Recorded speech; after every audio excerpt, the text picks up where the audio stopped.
Seguimos meditando sobre la encíclica, aprovechando la sabiduría que está aquí contenida, como siempre, para hacernos preguntas sobre nuestra propia vida personal.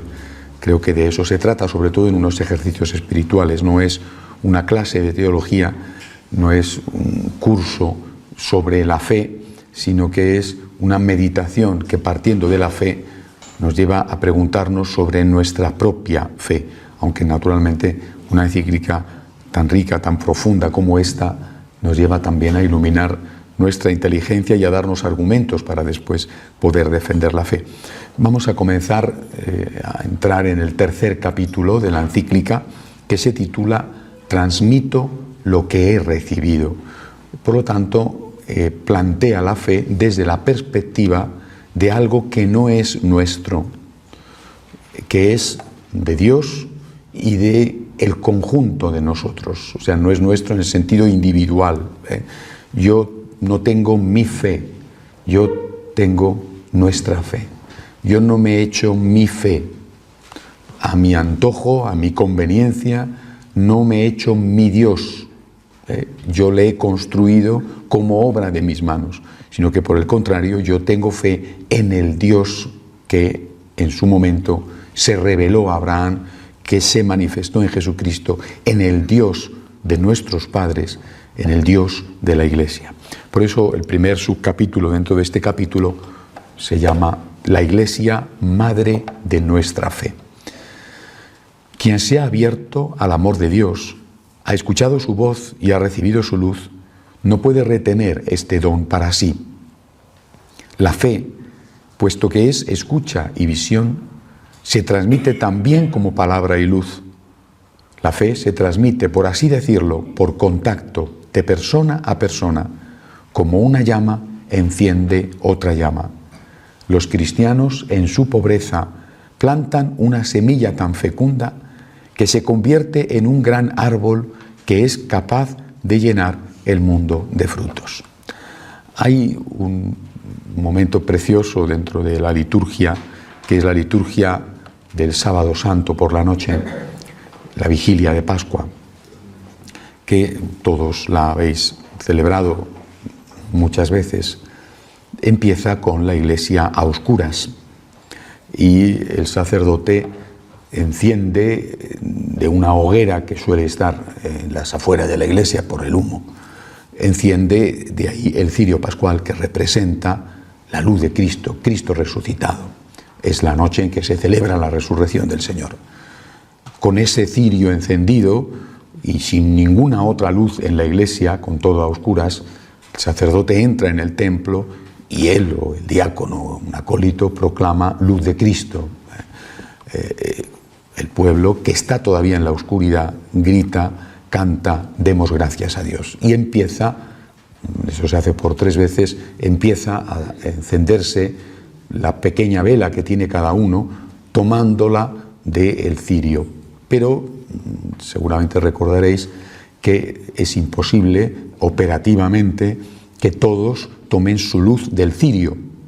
Del cirio toman la luz normalmente los que están, o algunos de los que están en los pasillos, en el pasillo central por donde avanza el sacerdote con el cirio. Después esta luz es transmitida al otro, ¿no?, que está al lado, y al otro y al otro, y en muy pocos minutos la iglesia, que se mantiene a oscuras todavía, se llena de estas pequeñas luces, hace un efecto estético realmente precioso, ¿verdad? Un efecto parecido, solamente distinto desde luego, tiene lugar en el bautismo, cuando casi al acabar el rito del bautismo, el sacerdote invita al papá o a la mamá. Normalmente suele venir el papá porque la mamá suele tener el niño en brazos, pero bueno, sería indiferente, a uno de los dos progenitores le invita a acercarse al altar donde está ardiendo el cirio pascual, y ahí le da una pequeña vela que el propio sacerdote enciende del cirio, que le da al papá para que la encienda él, del cirio pascual. Y esa pequeña vela, el papá vuelve con ella a su sitio, al lado de su esposa, que tiene el bebé en los brazos, y el sacerdote entonces le recuerda que tiene la responsabilidad tienen los dos la responsabilidad de mantener encendida esa luz que representa la luz de la gracia, que el bautismo que ya ha tenido lugar, el bautismo en el sentido de haber recibido el agua, ha encendido esa luz de la gracia en el alma del niño, ¿no? Creo que esto nos ayuda a entender algunas cosas. Por ejemplo,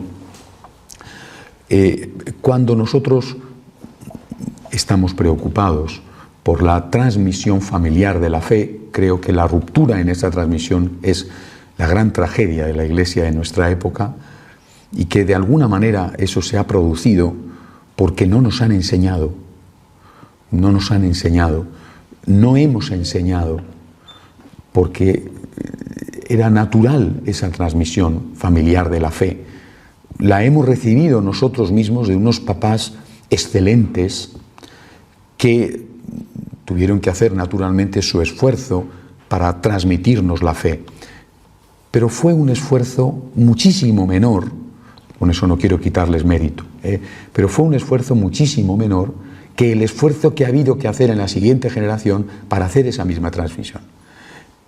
Por un motivo, porque la sociedad en la que vivieron nuestros mayores era una sociedad cristiana. Podremos decir que quizá hipócritamente cristiana. Es decir, una sociedad donde aparentemente todos eran católicos y por debajo había de todo. Esto es posible, pero era una sociedad favorable a la fe en sus formas, en sus manifestaciones. Era una sociedad donde, por supuesto que había gente que no iba a misa, pero no estaba bien visto. Por supuesto que había abortos, pero se hacían en la clandestinidad. Por supuesto que había divorcios e infidelidades matrimoniales, pero cuando ocurría un divorcio era algo que todo el mundo señalaba con el dedo, y cuando había una infidelidad se hacía a escondidas. En muy poco tiempo, en demasiado poco tiempo, se ha cambiado radicalmente, y hoy las infidelidades se cuentan por la televisión, ¿no? Y se van a los reality shows a contar las cosas. ¿Cómo es posible? Hoy el aborto se presenta como un derecho. Hoy no es que te sientes señalado si no vas a misa, sino que te sientes señalado si vas a misa. Hoy ser católico y ser católico practicante puede llevar incluso, al menos en algún caso, a perder el trabajo. Por ejemplo, cuando tu trabajo implica hacer una objeción de conciencia ante determinadas prácticas que tu conciencia no te lo permite. No me refiero solo a la medicina, sino, por ejemplo, también a la judicatura. Por lo tanto, el cambio ha sido tan brusco, tan rapidísimo, que en una generación, a lo sumo 2 generaciones, la ruptura se ha producido. O sea, esa transmisión de la fe, que se hacía de forma natural, espontánea, positiva, que no digo que no tuvieran su mérito y que no tuvieran sus dificultades, por supuesto que sí, habría que escucharles a ellos, ¿no?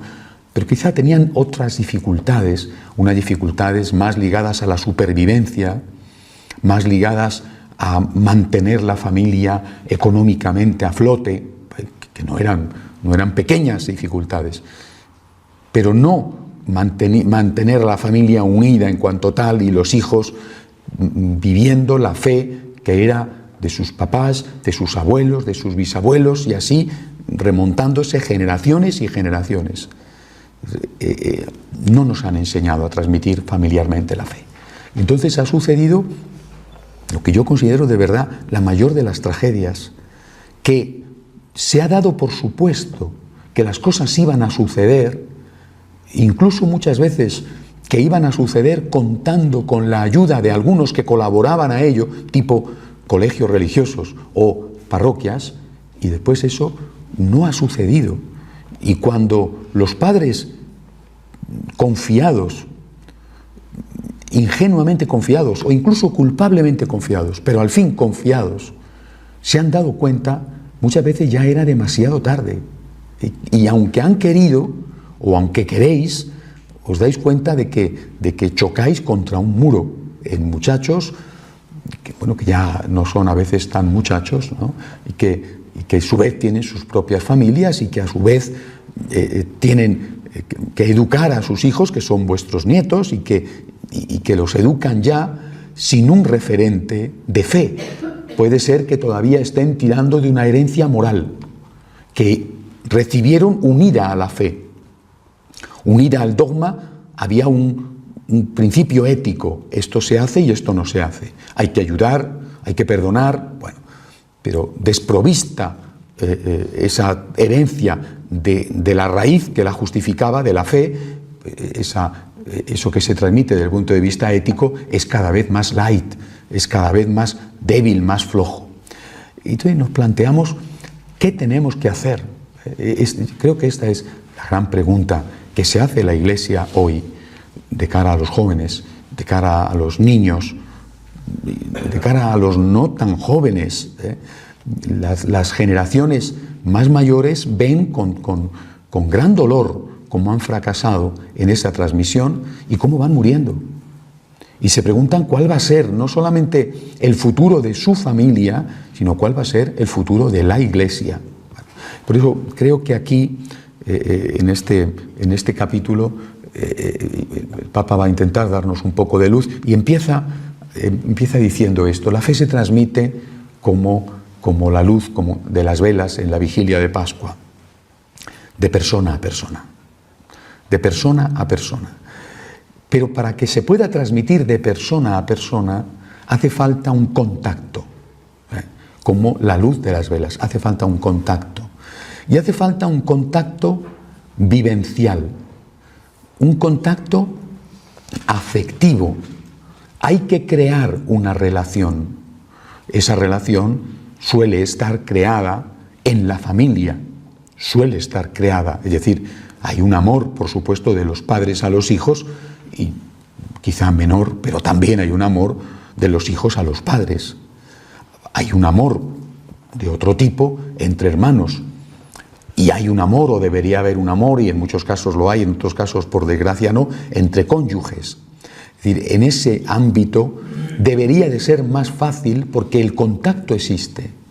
Sin embargo, una parte tiene la llama encendida, incluso vibrante, llama muy encendida, porque se lleva una sincera y honesta, ejemplar vida de fe, no una hipócrita vida de fe de ir a misa el domingo, pero después una vida incoherente. No, una ejemplar vida de fe con las limitaciones y defectos inherentes a todo ser humano.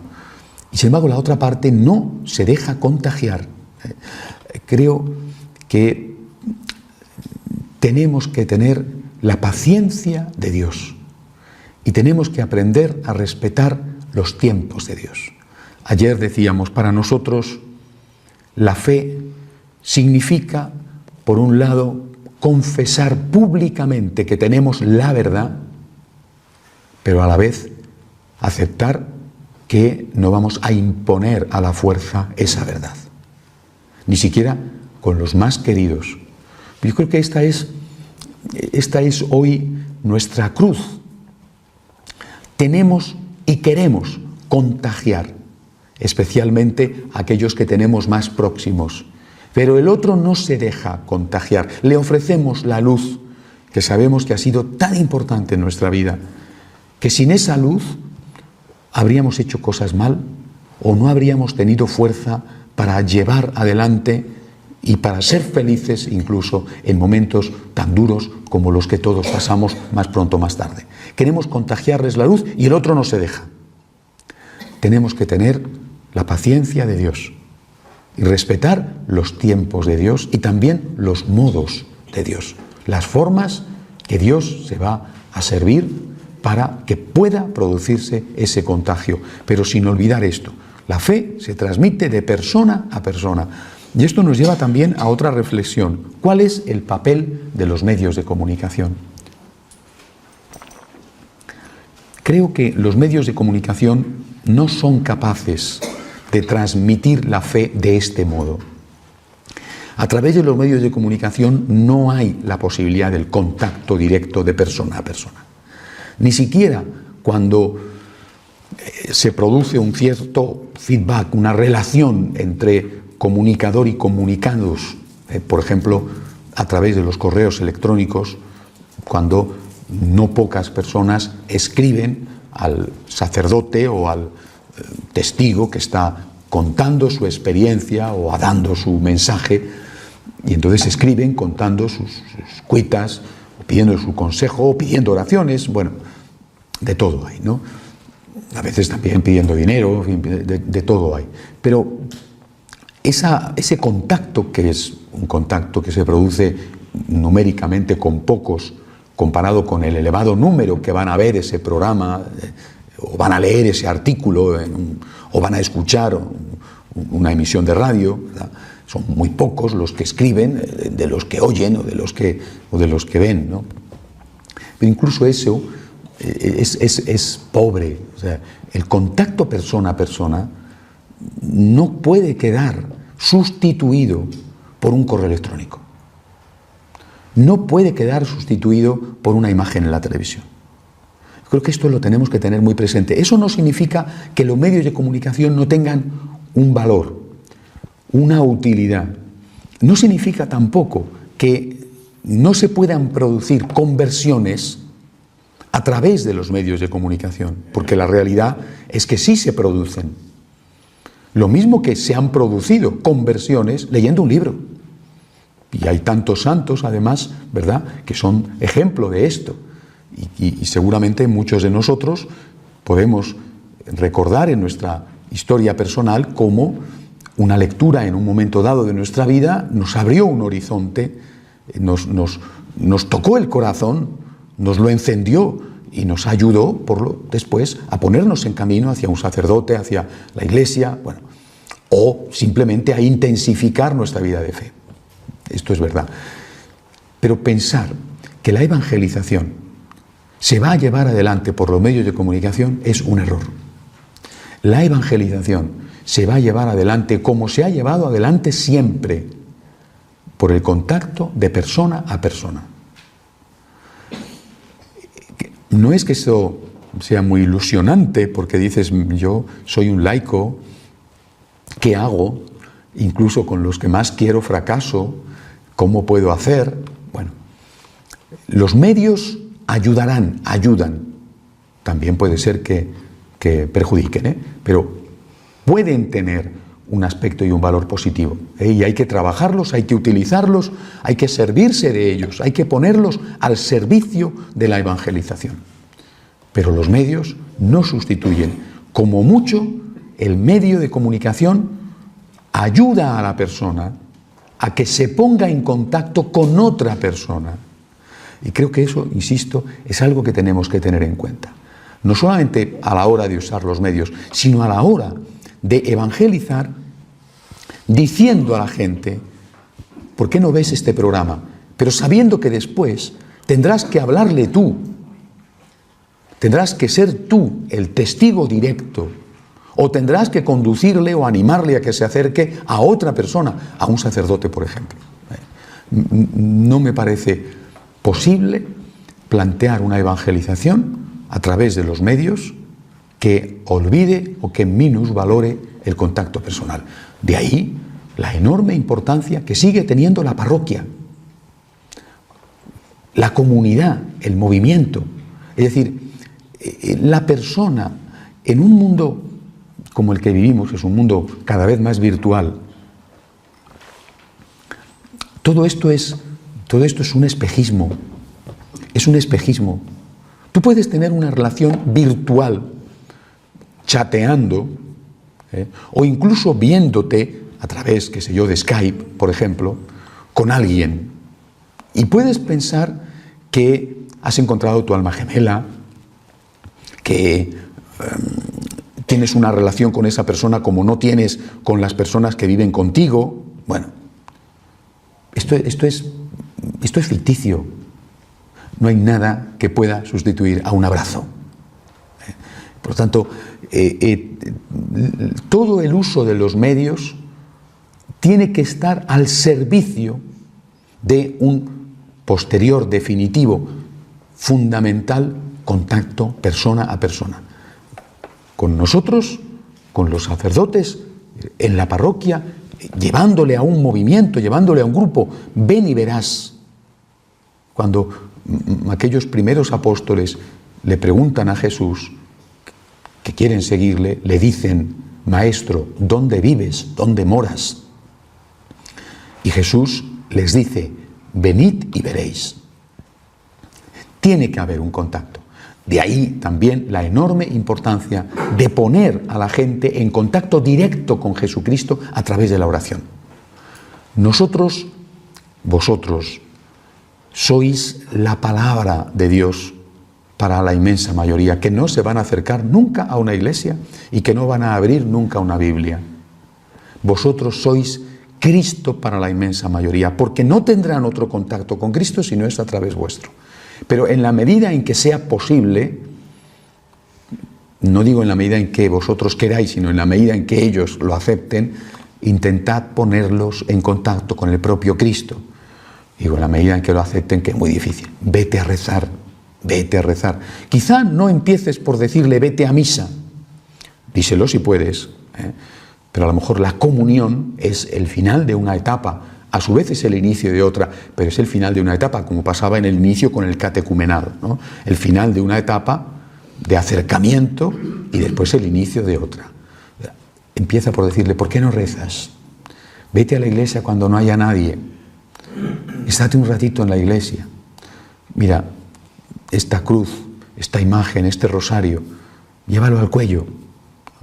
Y todas estas formas que pueden parecer incluso a veces hoy en día un poco frívolas, cuando vemos a estos muchachos que no van a misa, que no practican y que llevan una vida moral muy alejada, por ejemplo, en el campo sexual y a veces en la droga y a veces en la violencia, muy alejada de lo que supone ser cristiano, llevan un rosario al cuello. Es una moda, probablemente, pero llevan un rosario al cuello. O se han hecho un tatuaje, bueno, que han hecho 50 tatuajes, pero a lo mejor uno de esos tatuajes es una cruz, ¿no? Y es una imagen de la Virgen. O siguen llevando al cuello la medalla que les dio su mamá en la primera comunión, ¿no? Hagamos todo lo posible por ese contacto personal. Induzcamos a que tengan el contacto personal con el Señor. Utilicemos los medios inteligentemente, pero para provocar el contacto personal, no creyendo que mientras que esta persona ve un programa ya está todo hecho, no. Eso tú le has dicho: mira ese programa, pero ese programa de televisión, que le ha podido gustar más o le ha podido gustar menos, que a lo mejor tiene efectivamente una serie de respuestas a sus preguntas y que están en ese programa mucho mejor explicadas que lo que tú serías capaz de explicarle, o la lectura de un libro donde, mira, tú estás haciéndome preguntas, aquí tienes las respuestas, si quieres, tómate la molestia de leerlo. Después, vosotros tenéis que ayudar a que esa persona se encuentre con otra persona, porque solamente así se podrá hacer auténticamente del mejor modo la transmisión de la fe. La transmisión de la fe pasa también por las coordenadas temporales de generación en generación. Mediante una cadena ininterrumpida de testimonios, llega a nosotros el rostro de Jesús. Yo no sé si esto os lo habéis planteado alguna vez. Yo sí, porque viajando y llegando a lugares donde la evangelización es muy reciente, los dos padres africanos que están aquí, en sus respectivos países, la evangelización es del siglo XIX, empieza en el siglo XIX. Empieza en el siglo XIX. Es decir, nosotros en ese momento llevábamos 19 siglos siendo cristianos. Y en América empieza en el finales del siglo XV, algunas islas del Caribe, o inicios del siglo XVI en el resto del continente. Nosotros en ese momento llevábamos 15 siglos siendo cristianos.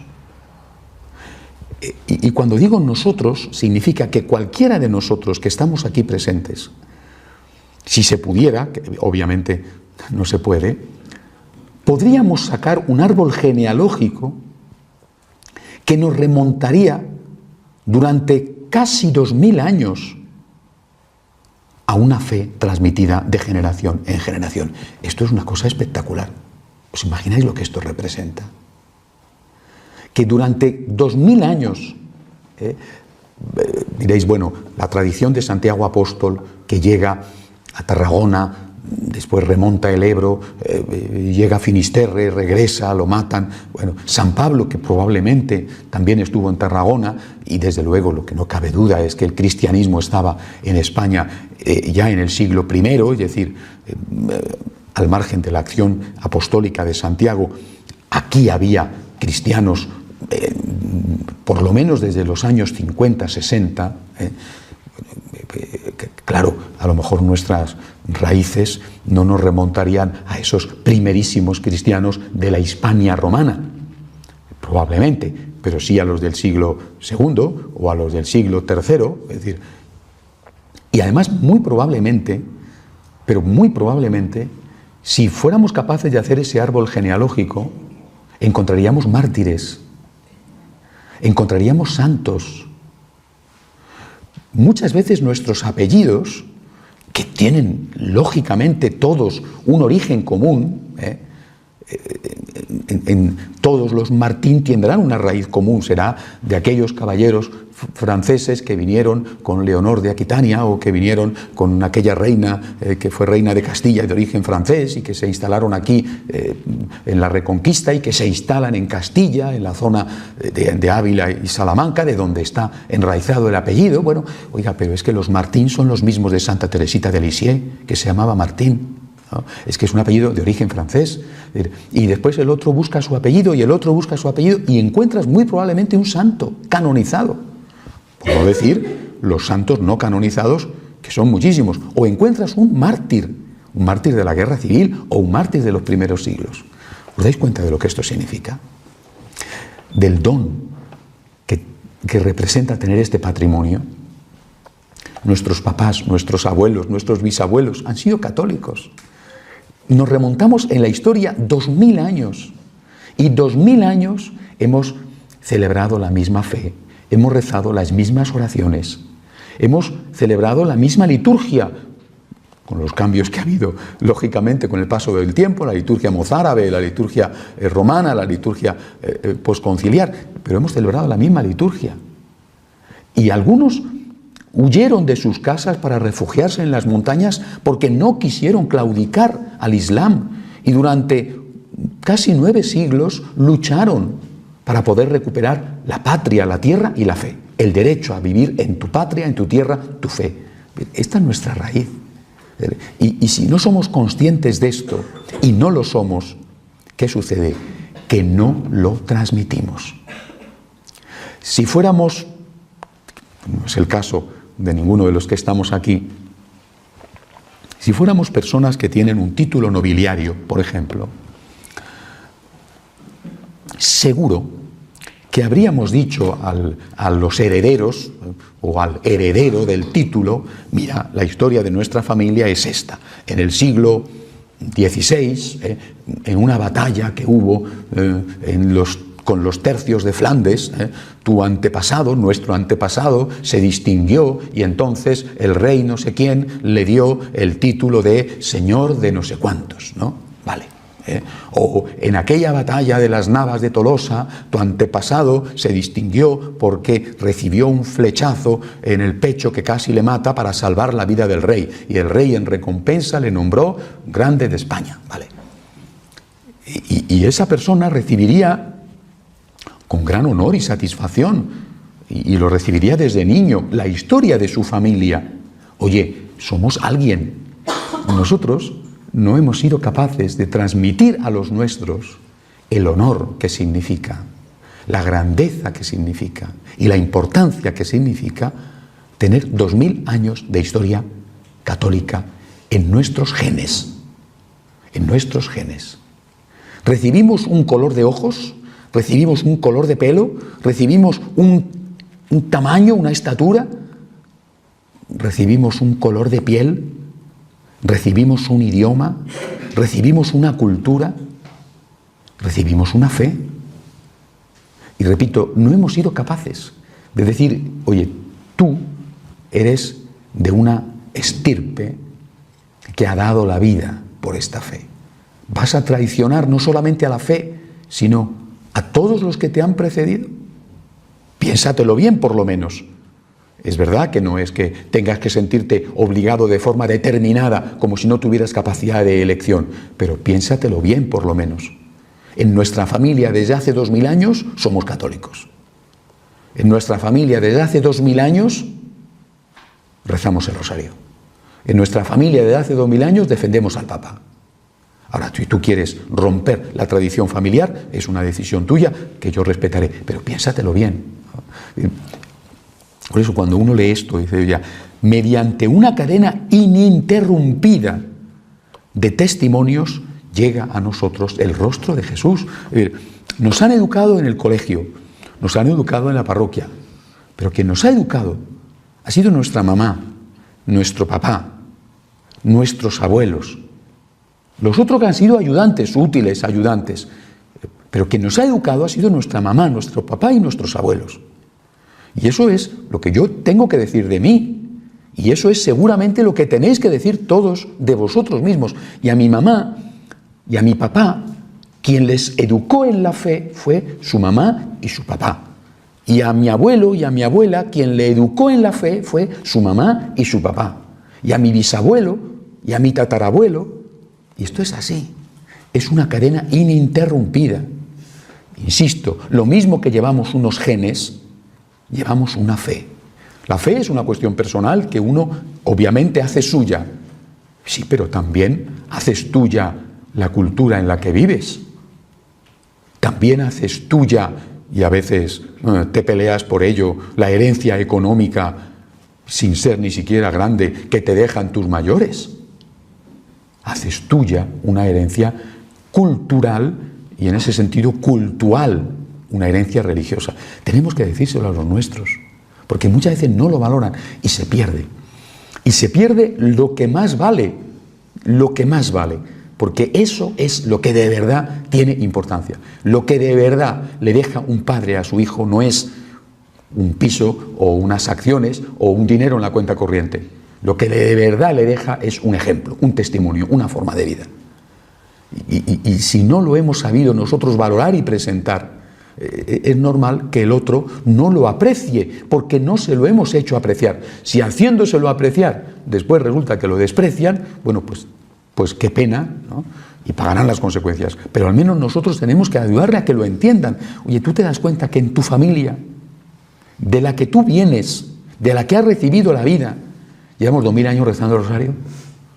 ¿Tú te das cuenta que llevamos 2000 años yendo a misa? Y que llevamos 2000 años ayudando a los pobres. Y que la mamá, la abuelita, en aquella época de la guerra, en aquella época de la escasez, sabían hacer sacrificios para ayudar a esa persona más necesitada. Cuando, me vais a perdonar que cuente un ejemplo personal, estando aquí mi mamá delante, pero cuando yo era un muchacho, yo he visto cómo mi mamá, mi papá, tenían en la tienda una lista de personas que iban a comprar la carne y que no podían pagar. Y que se lo anotaba. La fiaba a esa señora que no podía comer si no le fiaba mi mamá la carne para comer, para hacer un cocido. Con un hueso de espinazo, con un poco de tocino, un hueso de jamón o lo que fuera. Y así iba aumentando la lista, a veces era una lista larguísima. Esto no me lo han contado, lo he visto. Esto es una herencia. Cuando después un día, que mi mamá, por cierto, se enfadó conmigo, un día me habían comprado, ya tenía yo 18, 19 años, una preciosa gabardina, último modelo, que estaba yo guapísimo con ella, y salí de una iglesia donde estaba lloviendo con la gabardina y encontré un pobre en la puerta y me quité la gabardina que estaba recién comprada y se la di al pobre. Yo no estaba haciendo otra cosa más que hacer aquello que había visto hacer en mi casa. Esto es la fe transmitida. ¿Quién de nosotros no tiene en su memoria personal el ejemplo heroico muchas veces, desde luego ejemplar, de tus papás, de tus mamás, de tus abuelos? Y esto no somos capaces de transmitirlo. ¡Qué tragedia, qué tragedia! No solamente no somos capaces de transmitir lo que significa rezar el rosario, lo que significa ir en el coche, vamos a rezar el rosario, o emprender el camino, una Ave María y encomendamos a la Virgen del Camino. O es domingo, hay que ir a misa. Mamá, ¿qué tal? Te digo que hay que ir a misa y hay que ir a misa y se ha acabado porque hay que dar gracias a Dios. Si no somos capaces de transmitir esto, realmente hemos fracasado, ¿eh? Ahora, insisto, creo que, si no la causa definitiva, una de las causas está en que esto se ha hecho hasta ahora de forma espontánea, natural, sin que hubiera que trabajarlo. Y ahora esto no es así, ahora hay que trabajarlo. Es decir, es como si hasta ahora los niños hubieran aprendido a leer y a escribir sin que nadie les enseñara. Y de repente hay que enseñarles. Bueno, pues hay que enseñarles, es decir, nos ha cambiado el clima y de repente tenemos una generación que no sabe leer y escribir porque sus padres no les enseñaron a leer y escribir, porque a ellos no les habían enseñado y lo habían aprendido solos. Vale, de acuerdo, hemos cambiado la situación. Ahora hay que enseñar a leer y escribir. Ahora hay que enseñar a comer, ahora hay que enseñar que no se come con los dedos, ahora hay que enseñar. Y hay que ponerse a ello. Pero hay que partir de este inicio. Tenemos unas raíces de 2000 años. Por supuesto, no es mi intención de verdad ofender ni presumir delante de aquellos que pueden decir yo solo tengo raíces de 100 años o tengo raíces de 400.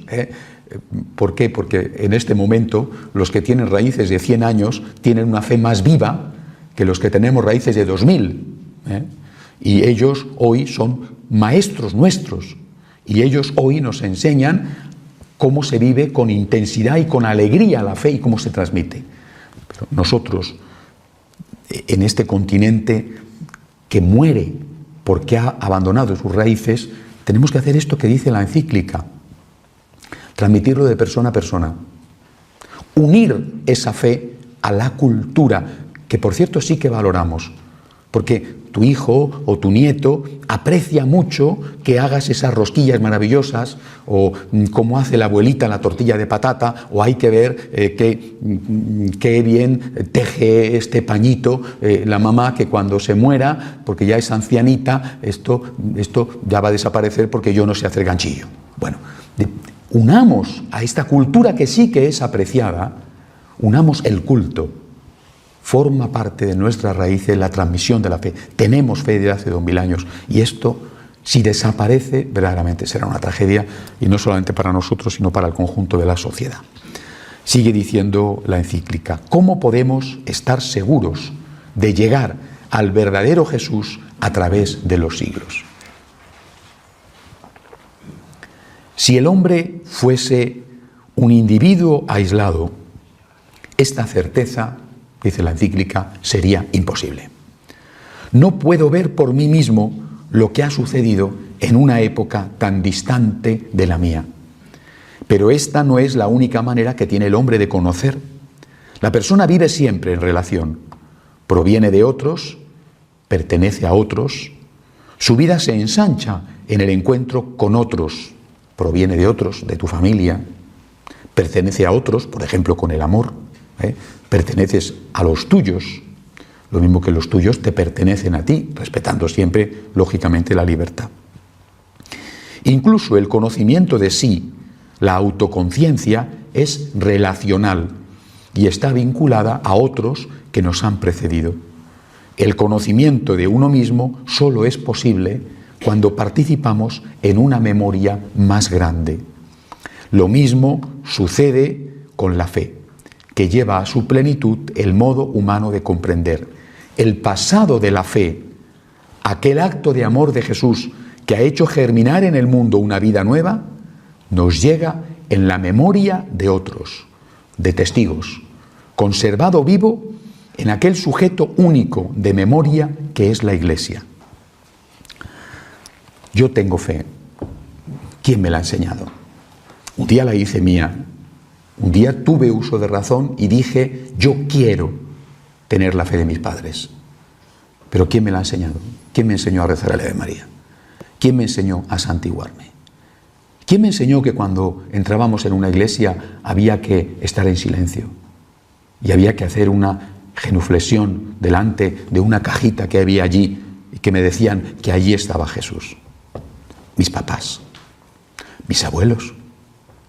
Fueron ellos los que me lo enseñaron. ¿Y quién se lo enseñó a ellos? Sus papás. Y a sus papás los anteriores.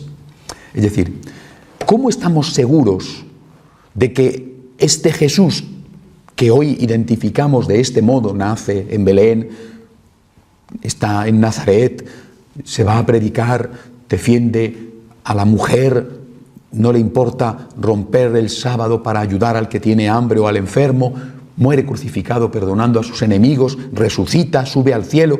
¿Cómo sabemos que esto es verdad? Porque antes que yo naciera y lo supiera, y antes incluso de que se escribiera el libro que lo cuenta, hubo una persona que lo vio, que lo tocó, y que por decir lo que vio y tocó, fue perseguida y fue asesinada. Los primeros testigos. Y esos primeros testigos, Juan y Santiago y Pedro y Mateo, esos primeros testigos le transmitieron su testimonio a otros, que después rápidamente lo pusieron por escrito porque se daban cuenta de que desaparecían los testigos directos y empezaban enseguida ya, en torno a los años 50, a hacerse la primera redacción de los evangelios, es decir, apenas 15 años después de la muerte de Jesús. Esos primeros testigos se lo transmiten a otros, pues será San Ignacio de Antioquía, San Policarpo de Esmirna, San Pablo, y eso se lo transmiten a otros, y eso se lo transmiten a otros, y llega aquí, a Hispania, y durante 1600 años se lucha aquí por la fe. Y nosotros lo llevamos a América y lo llevamos a Filipinas, y llegó a la Galia, y la Galia lo llevó a Francia y a África, y los otros lo llevaron a Asia. Es decir, hoy puedo decir, el Cristo que confieso es el Cristo auténtico, porque este sujeto, como dice la encíclica, único, que es la Iglesia, tiene memoria, y de generación en generación, no solo por los escritos, sino por el testimonio de los que lo vieron, lo contaron, escucharon lo que contaron los que lo vieron y lo contaron, escucharon lo que contaron los que vieron a los que lo vieron, ha llegado hasta nosotros. Por eso podemos tener la seguridad de que el Cristo en el que creemos es el Cristo verdadero, y que lo que decimos que Cristo enseñó e hizo es efectivamente lo que Jesucristo enseñó e hizo, por esta transmisión que se produce dentro de la Iglesia. Por eso concluye esta parte diciendo la encíclica: la Iglesia es una madre que nos enseña a hablar el lenguaje de la fe. El amor, que es el Espíritu y que mora en la Iglesia, mantiene unidos entre sí todos los tiempos y nos hace contemporáneos de Jesús, convirtiéndose en el guía de nuestro camino de fe. Nosotros somos contemporáneos de Jesús. Es decir, Jesús no está hoy en nuestras calles levantando a la adúltera para que no la maten, por entre otras cosas porque hoy a la adúltera la harían un monumento y la pagarían un dineral en un reality show. Hoy no está Jesús en nuestras calles curando a los leprosos. ¿Por qué? Porque los leprosos seguramente están en un lugar donde intentan ya curarles, aunque no siempre por desgracia lo consiguen. Pero hoy Jesús está en nuestras calles, somos contemporáneos de Él, y no tenemos que verle como un mito de hace 2000 años, que ha pasado tanto tiempo que ese rostro ha venido desfigurado por los añadidos. No, Jesús, el Jesús en el que creemos, es hoy un contemporáneo nuestro, gracias a la fidelidad que ha costado sangre, que ha costado mártires, a la fidelidad de las generaciones que nos han precedido en transmitir nuestra fe. Es imposible creer cada uno por su cuenta. La fe no es únicamente una opción individual que se hace en la intimidad del creyente. No es una relación exclusiva entre el yo del fiel y el tú divino, entre un sujeto autónomo y Dios. Por su misma naturaleza se abre al nosotros, se da siempre dentro de la comunión de la Iglesia. Pensar que podemos tener fe al margen de la Iglesia es equivocarnos porque entonces esa fe no sería la fe de la Iglesia, la fe verdadera, sino sería nuestra fe muy fácilmente manipulada y manipulable. Esto es un punto nada más de lo que tenía pensado hacer en esta charla, pero llevamos 3/4 de hora. Vamos a hacer un momento de oración en silencio y luego continuamos.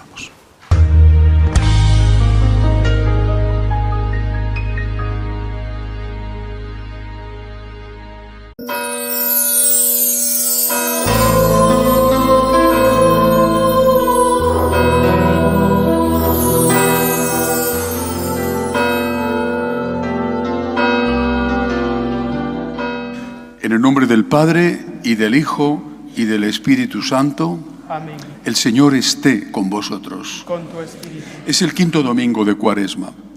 Esta semana empezamos lo que se llama tradicionalmente la Semana de Pasión, la semana que precede a la Semana Santa. Una semana que además está marcada de una forma especial por la figura de la Santísima Virgen. Aunque en muchos sitios esa tradición se ha perdido, en otros afortunadamente aún se conserva. Este viernes, el Viernes de Pasión, así se llama, es la fiesta de la Virgen de los Dolores. Y tradicionalmente se recuerda el momento en que la Virgen, estando en Galilea, recibió el aviso de su hijo de que la necesitaba, o que el Espíritu Santo le hizo llegar este mensaje: tu hijo te necesita. Y emprendió el camino desde el norte del país hasta Jerusalén, un camino parecido al que había recorrido 33 años antes, embarazada de Jesús, para poder estar el Viernes Santo al pie de la cruz. Y que quisiera pediros que esta semana fuera una semana donde intensifiquemos nuestra unión con Dios. Estamos terminando la Cuaresma.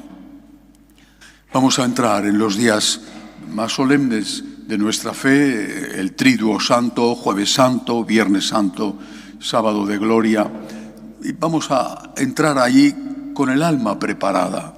Quizá no todos a lo mejor os habéis podido confesar, quizá no todos habéis podido hacer la oración de vida, o lo que os recomendé al principio de Cuaresma, leer de uno de los evangelios el relato de la Pasión. Aún tenemos unos días. Y sobre todo acompañar a la Virgen en ese camino a Jerusalén que ella tuvo que hacer para no faltar a la cita con su Hijo. Empezamos ahora reconociendo que somos pecadores con humildad, pidiendo al Señor que tenga misericordia de nosotros.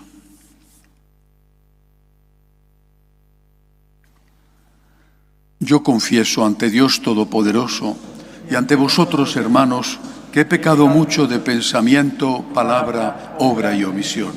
Por mi culpa, por mi gran culpa. Por eso ruego a Santa María, siempre Virgen, a los ángeles, a los santos y a vosotros, hermanos, que intercedáis por mí ante Dios nuestro Señor. Dios Todopoderoso, tenga misericordia de nosotros, perdone nuestros pecados y nos lleve a la vida eterna. Amén. Señor, ten piedad. Señor, ten piedad. Cristo, ten piedad. Cristo, ten piedad. Señor, ten piedad. Señor, ten piedad. Oremos. Te pedimos, Señor Dios nuestro, que con tu ayuda avancemos animosamente hacia aquel mismo amor que movió a tu Hijo a entregarse a la muerte por la salvación del mundo. Por nuestro Señor Jesucristo, tu Hijo, que vive y reina contigo en la unidad del Espíritu Santo y es Dios por los siglos de los siglos. Amén.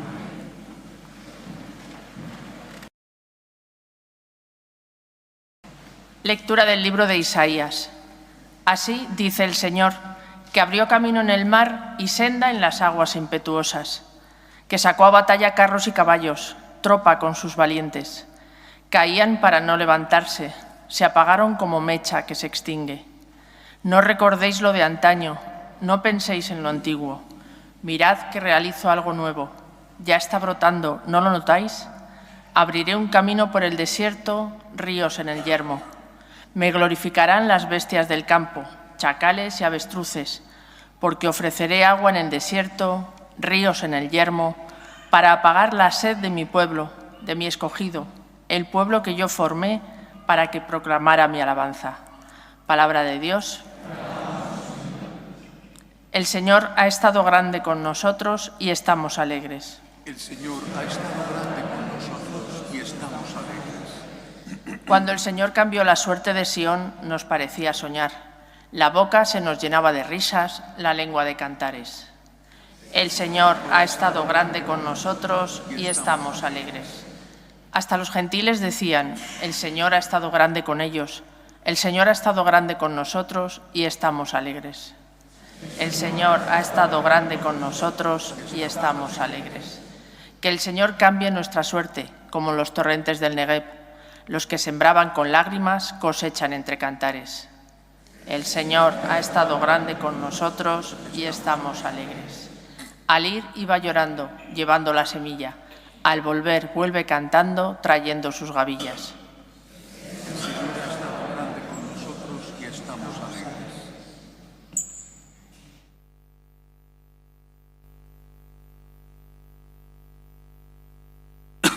Lectura de la carta del apóstol San Pablo a los filipenses. Hermanos, todo lo estimo pérdida comparado con la excelencia del conocimiento de Cristo Jesús, mi Señor. Por Él lo perdí todo y todo lo estimo basura con tal de ganar a Cristo y existir en Él, no con una justicia mía, la de la ley, sino con la que viene de la fe de Cristo, la justicia que viene de Dios y se apoya en la fe. Para conocerlo a Él y la fuerza de la resurrección, la comunión con sus padecimientos, muriendo su misma muerte para llegar un día a la resurrección de entre los muertos. No es que ya haya conseguido el premio o que ya esté en la meta. Yo sigo corriendo a ver si lo obtengo, pues Cristo Jesús lo obtuvo para mí. Hermanos, yo no pienso haber conseguido el premio, solo busco una cosa, olvidándome de lo que queda atrás y lanzándome a lo que está por delante.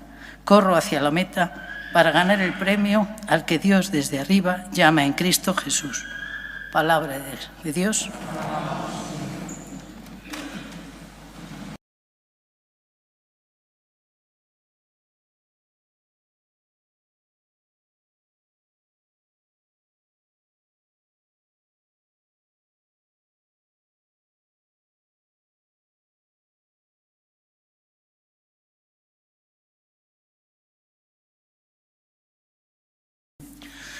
El Señor esté con vosotros.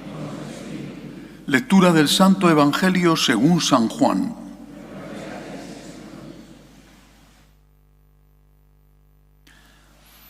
En aquel tiempo Jesús se retiró al monte de los Olivos. Al amanecer se presentó de nuevo en el templo y todo el pueblo acudía a él y sentándose les enseñaba.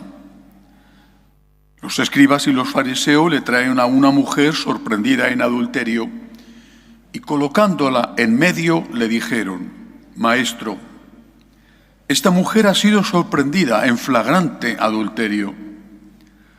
La ley de Moisés nos manda apedrear a las adúlteras. ¿Tú qué dices? Le preguntaban esto para comprometerlo y poder acusarlo. Pero Jesús, inclinándose, escribía con el dedo en el suelo. Como insistían en preguntarle, se incorporó y les dijo: el que esté sin pecado, que le tire la primera piedra. E inclinándose otra vez, siguió escribiendo. Ellos, al oírlo, se fueron escabullendo uno a uno, empezando por los más viejos. Y quedó solo Jesús, con la mujer en medio, que seguía allí delante. Jesús se incorporó y le preguntó: Mujer, ¿dónde están tus acusadores? ¿Ninguno te ha condenado? Ella contestó: Ninguno, Señor. Jesús dijo: Tampoco yo te condeno. Anda y en adelante no peques más. Palabra del Señor.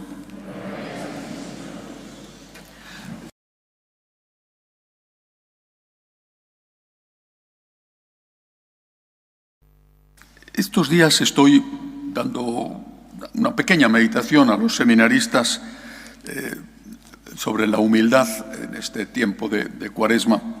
Y La última les hablaba de que sin la humildad no es posible la espiritualidad, no es posible la fe, no es posible el agradecimiento. El soberbio no puede tener fe, porque el soberbio se cree Dios. ¿Cómo va a adorar a alguien que no sea adorarse a sí mismo? El soberbio cree, en su ignorancia soberbia, que lo que no entra en su cabecita no existe. Hay que ser no solamente soberbio, sino además ignorante. Pero la humildad se consigue de dos caminos, de dos maneras. La primera, lo decía San Agustín, cuando rezaba a Dios y le decía, Señor, que yo me conozca. La primera es entrando dentro de ti, con honestidad, que yo me conozca. ¿Cómo te puedes conocer? Mirando tu historia, tu pasado, lo que has hecho mal, que quizá no es lo que ha hecho mal el otro. No ha matado a nadie, no ha sido un violador, no ha sido un político corrupto, bueno. Pero tú tienes lo tuyo. Y eso es importante saberlo. Entra dentro de ti con honestidad. No pongas excusas. Es que en aquella circunstancia, es que tal. No, entra dentro de ti con honestidad.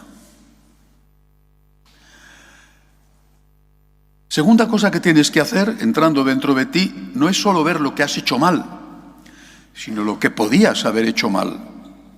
Y que la gracia de Dios, con tu esfuerzo y tu colaboración, la gracia de Dios, o la ayuda de determinadas personas, ha evitado que hicieras mal. Y tenemos que ser honestos. ¿Es que no hemos tenido tentaciones? No. No digo que hayamos caído en las tentaciones, pero a verlas, las hemos tenido. Y no me refiero solo al sexto mandamiento, sino quizá meter la mano en el cajón o lo que sea. Esto es fundamental para la humildad. Conocerte a ti mismo, no solo por lo que has hecho mal, sino por lo que podías haber hecho. La otra forma, el otro paso para conocer la humildad, para tener humildad, es escuchar. Si este primer paso es escuchar a tu conciencia, este segundo paso es escuchar a los que viven a tu alrededor.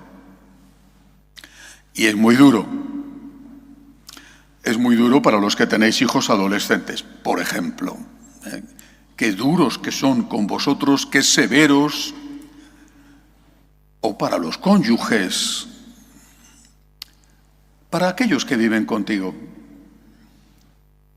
Pero hay que escuchar, porque hay una parte de ti que tú no ves, que tú no conoces. Lo mismo que hay una parte de ti que los demás no conocen. Esa parte de ti que tú no conoces, esa parte te la van a decir los otros. Quizá no te lo van a decir en el momento oportuno, con unas palabras amables. Decir, no, posible que no. Y posiblemente lo que te van a decir no es del todo acertado, porque no conocen otra parte de ti, en fin. Pero tú tienes que escuchar. Escuchar a tus hijos, escuchar a tus padres, escuchar a tus amigos, escuchar a las personas que viven contigo en la comunidad religiosa. Escucha, escucha. Te va a picar un poco, te va a escocer, pero escucha. Después a lo mejor dice, mira, no tienen razón o no tienen en cuenta esto, pero tú escucha. Esta es la puerta de la humildad y la humildad es la primera virtud que nos permite tener las demás. Es una virtud humana, además de ser una virtud religiosa. Por eso, siempre hay que empezar por la Virgen María. Siempre. No hay reforma en la Iglesia ni hay reforma en la persona que no empiece por la Virgen, porque ella es la humilde, la que se presenta como la esclava del Señor. Cuando haces este ejercicio, estás en la postura correcta. No me refiero solo a la fe o al agradecimiento, sino también con respecto al juicio. Eso es lo que nos dice el Evangelio de hoy. Aquellos que iban a tirarle piedras a aquella mujer adúltera, damos por supuesto que no habían cometido con ella o con con otras adulterio, aquello no habían mirado dentro de sí mismos. Y Jesús se lo está diciendo mientras escribe en el suelo, empezando por los más viejos. Que tú has hecho esto, contra el sexto mandamiento o contra cualquier otra cosa. Que tú has hecho esto otro, que tú has hecho esto otro.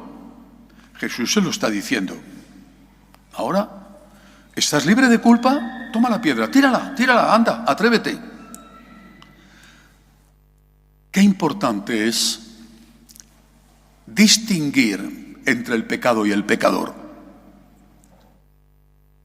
¿Es que tú eres la Inmaculada? Porque solo hay una Inmaculada, la Santísima Virgen María, que seguro que jamás le tiró una piedra a nadie y que es para nosotros refugio de pecadores. Pero la Inmaculada, sí, ¿de verdad? ¡Qué bárbaro! Yo creí que solo la Virgen era la Inmaculada, resulta que tú eres la Inmaculada, ¿eh?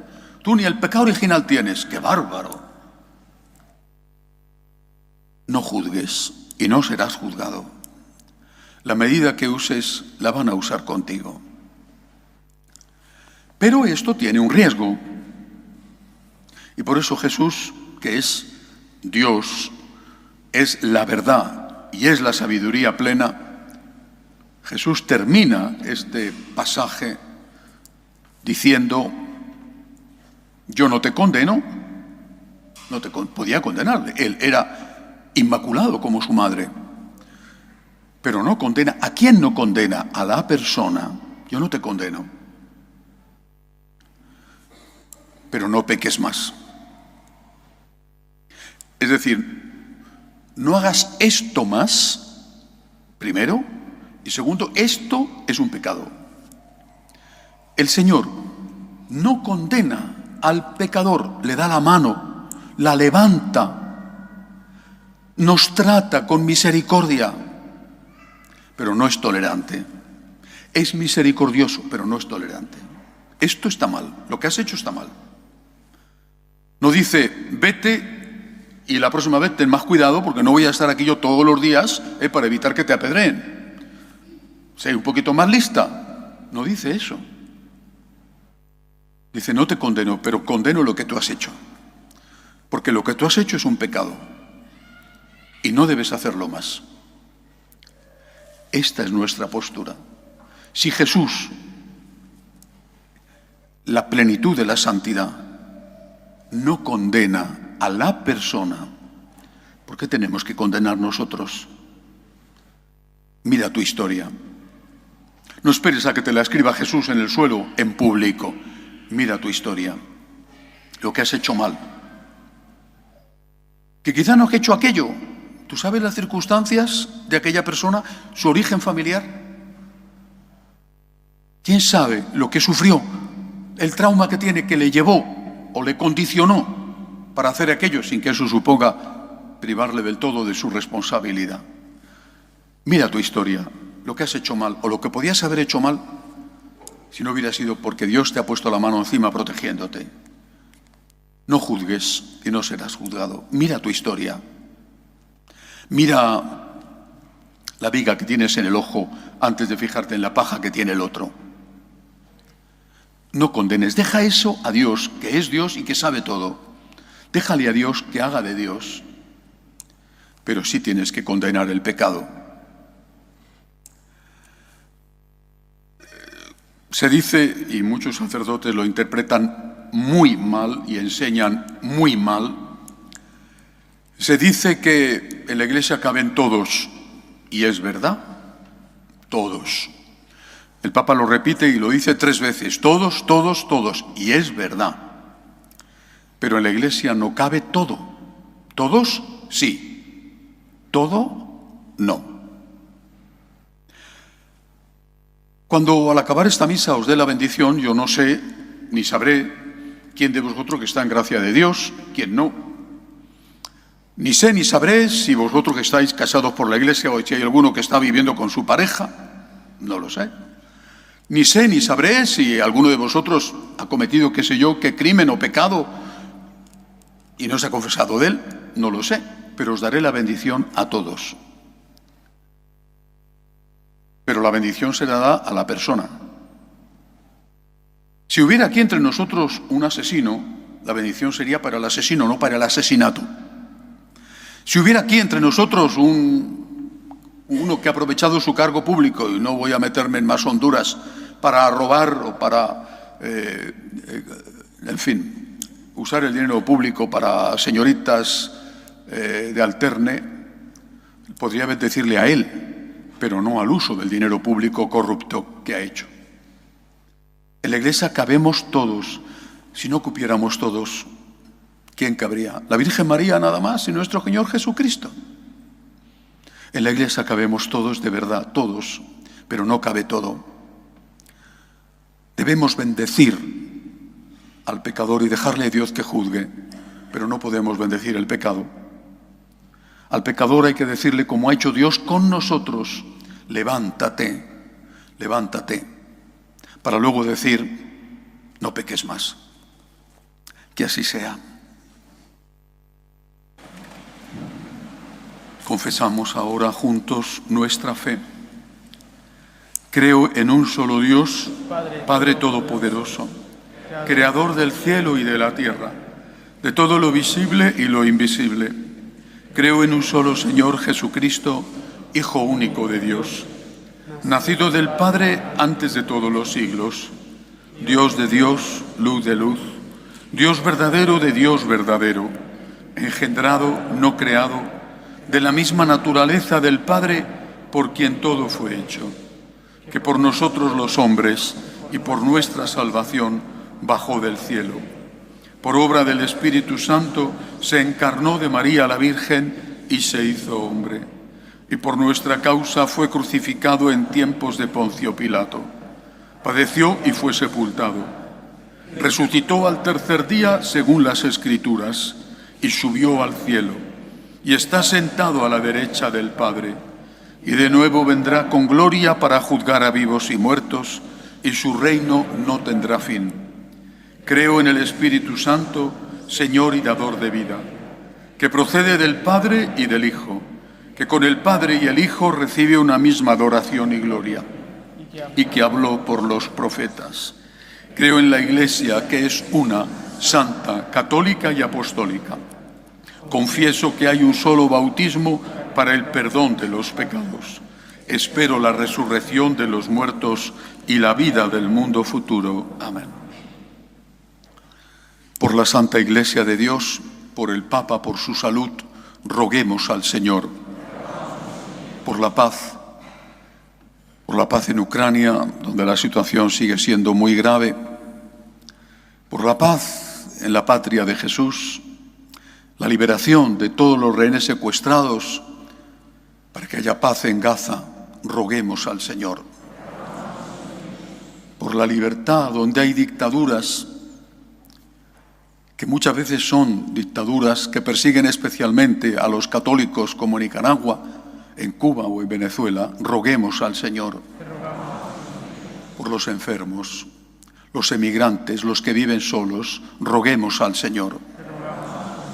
Nunca debemos dejar de rezar por los que nos han ayudado en la vida y también por aquellos que nos piden oraciones, roguemos al Señor. Acoge, Dios Todopoderoso, las súplicas de tu pueblo que confía en tu amor. Te lo pedimos por Jesucristo nuestro Señor.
Orad, hermanos, para que este sacrificio mío y vuestro sea agradable a Dios Padre Todopoderoso. El Señor reciba de tus manos este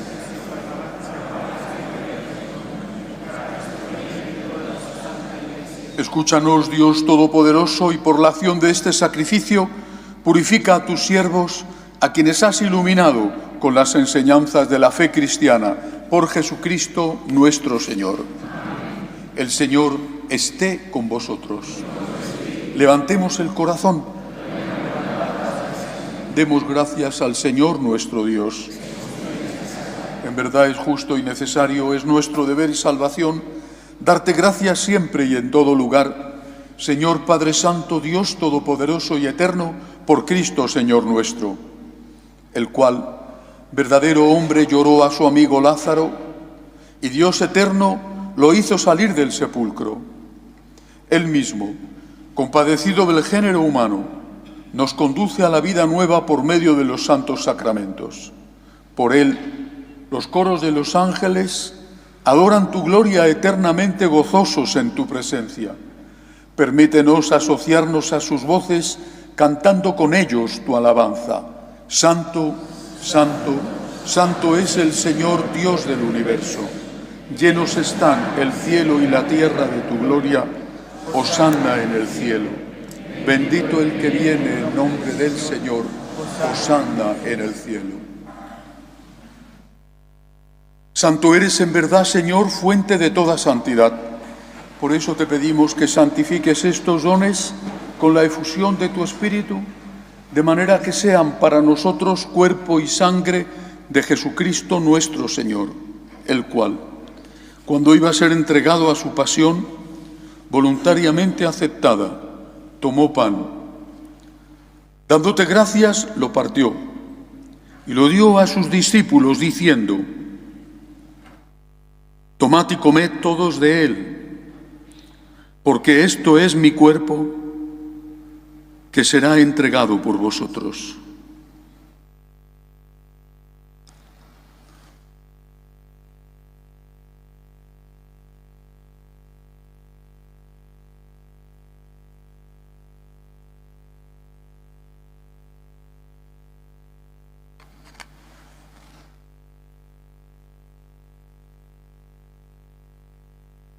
Del mismo modo, acabada la cena, tomó el cáliz, dándote gracias de nuevo, lo pasó a sus discípulos, diciendo: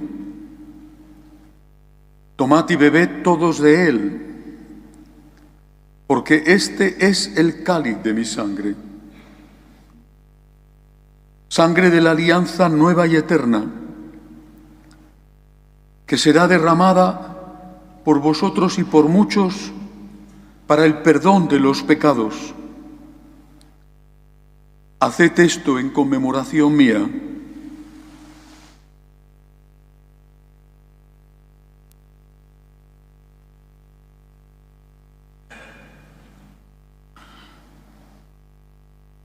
Este es el sacramento de nuestra fe.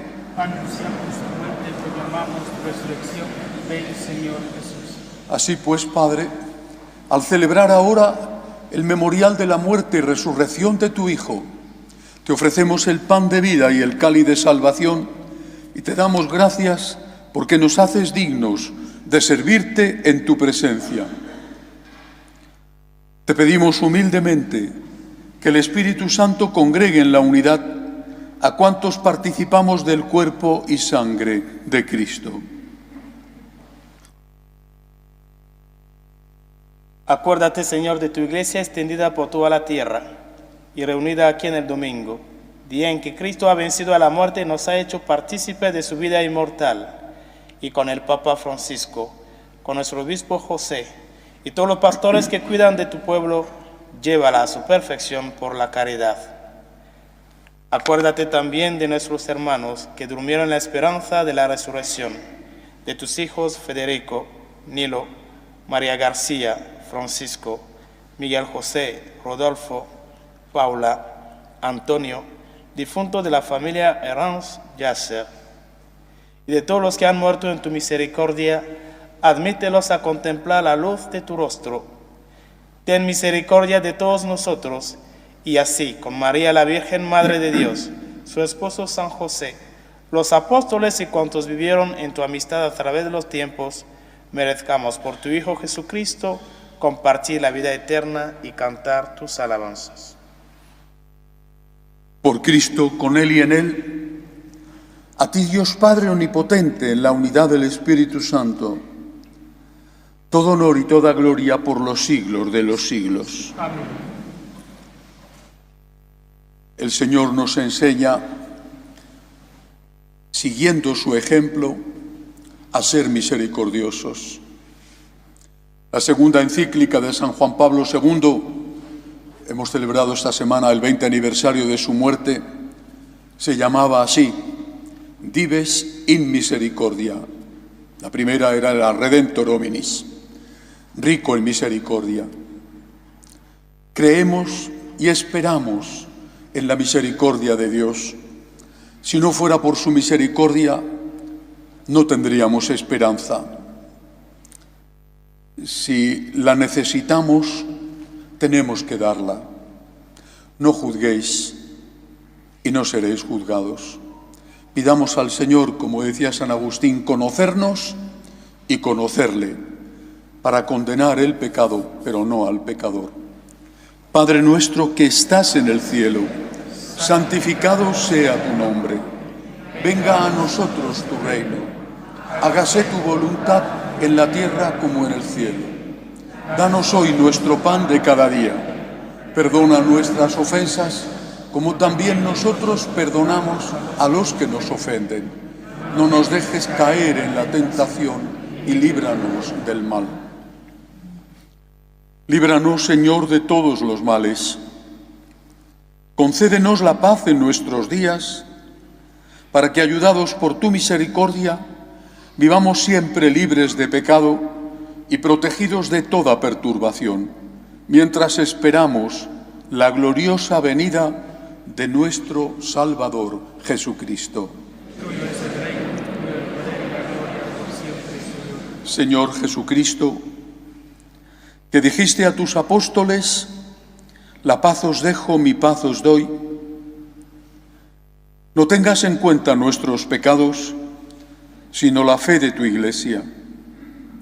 Conforme a tu palabra, concédele la paz y la unidad. Tú que vives y reinas por los siglos de los siglos. La paz del Señor esté siempre con vosotros. Daos fraternalmente la paz.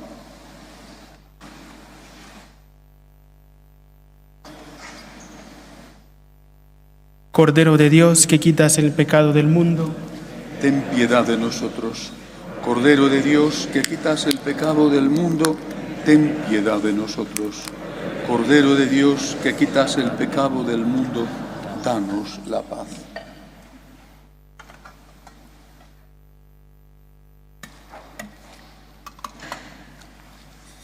Este es el Cordero de Dios, que quita el pecado del mundo. Dichosos los llamados a esta cena. Señor, no soy digno de que entres en mi casa, pero una palabra tuya bastará para sanarme.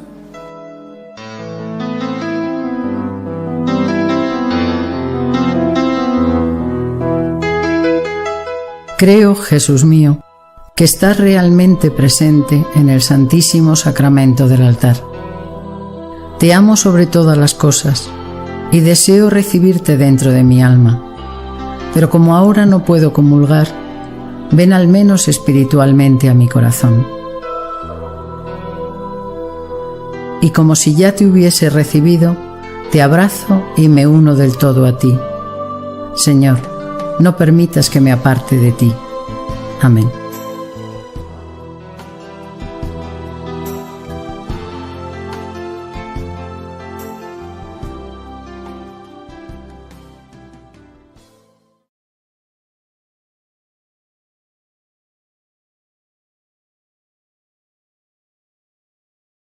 Oremos.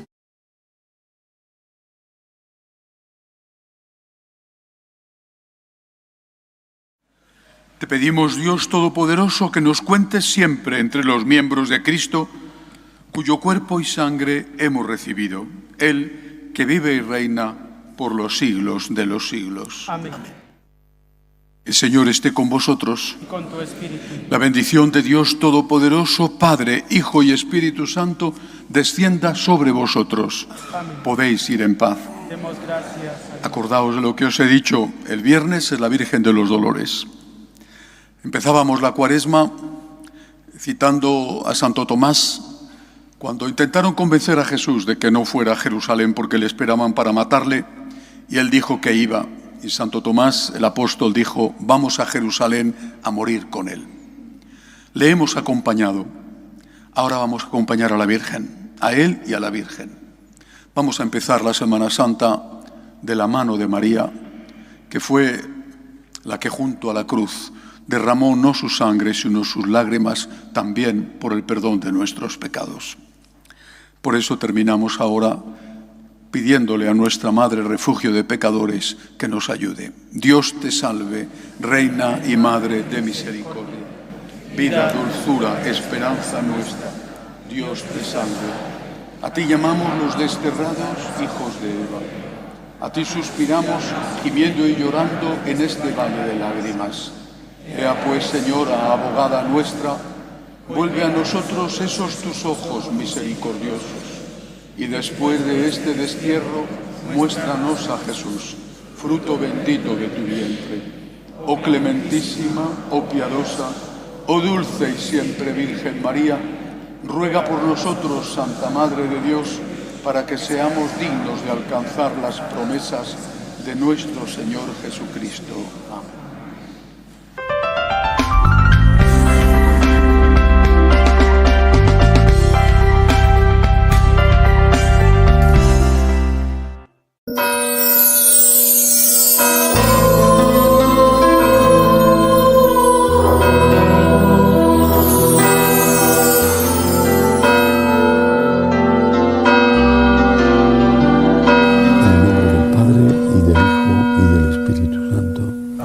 El Señor esté con vosotros. Y con tu espíritu. Hoy la Iglesia celebra la memoria litúrgica de Santa Brígida de Suecia, una fundadora de una congregación religiosa y también patrona de Europa, uno de los patronos de Europa. Pedimos para que no se pierdan las raíces cristianas de este continente. Empezamos dando gracias a Dios y pidiendo perdón por nuestros pecados.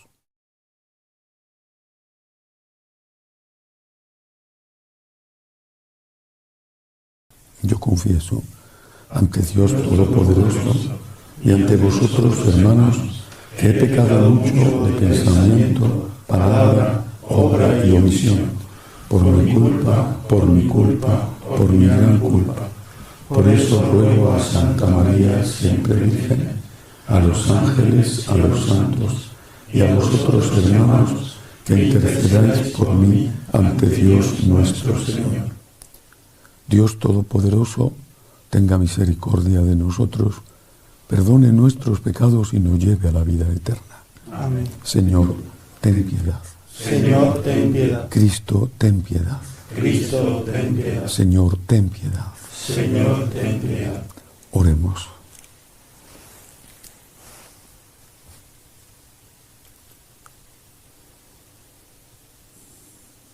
Oh Dios, que guiaste a Santa Brígida en los diversos estados de vida y le enseñaste de modo admirable la sabiduría de la cruz, en la contemplación de la pasión de tu Hijo, concédenos que siguiendo fielmente tu llamada, te busquemos en todas las cosas, por nuestro Señor Jesucristo, tu Hijo, que vive y reina contigo en la unidad del Espíritu Santo y es Dios por los siglos de los siglos. Amén.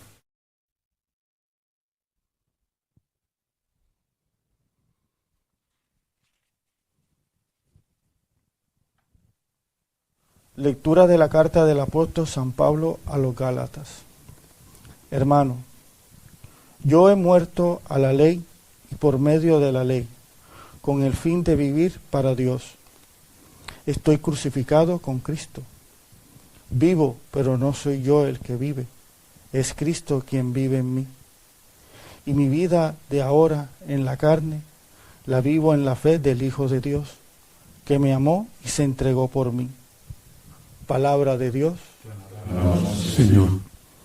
Bendigo al Señor en todo momento. Bendigo al Señor en todo momento. Bendigo al Señor en todo momento. Su alabanza está siempre en mi boca. Mi alma se gloría en el Señor. Que los humildes se escuchen y se alegren. Bendigo al Señor en todo momento. Proclamad conmigo la grandeza del Señor. Ensalcemos juntos su nombre. Yo consulté al Señor, Él me respondió, me libró de todas mis ansias. Bendigo al Señor en todo momento. Contempladlo y quedaréis radiante, vuestros rostros no se avergonzarán. El afligido invocó al Señor, Él lo escuchó y lo salvó de todas sus angustias. Bendigo al Señor en todo momento. El ángel del Señor acampara en torno a quienes lo temen y lo protegen. Gustad y ved qué bueno es el Señor, dichoso el que se acoge a Él. Bendigo al Señor en todo momento. Todos sus santos lo temen al Señor, porque nada le falta a los que le temen. Los ricos empobrecen y pasan hambre. Los que buscan al Señor no carecen de nada. Bendigo al Señor en todo momento. Aleluya, aleluya, aleluya. Aleluya, aleluya, aleluya. Permaneced en mi amor, dice el Señor. El que permanece en mí y yo en él, ese da fruto abundante. Aleluya, aleluya, aleluya.